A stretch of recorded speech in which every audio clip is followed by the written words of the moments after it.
বাঙালি মানেই চা পাগল। আর সেটা যদি হয় মৌতাতের অটম ফ্লাশ, তাহলে তো আর কথাই নেই। Hello everyone, welcome to my channel Mou কাহিনী।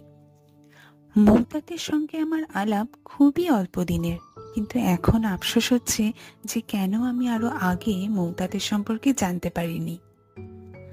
যেমন সুন্দর এই চায়ের অ্যারোমা, ঠিক ততটাই সুন্দর মৌতাতের মৌদির ব্যবহার।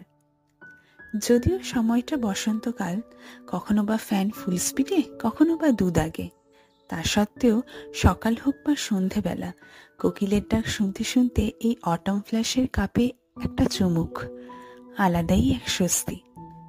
তোমরাও সবাই একবার মৌতাত অবশ্যই ট্রাই করে দেখতে পারো। আমার ভিডিওতেই ওনাদের সাথে যোগাযোগ করার নাম্বার দেওয়া আছে। আমি ভীষণভাবে নিশ্চিত যে তোমাদেরও সবার খুবই ভালো লাগবে।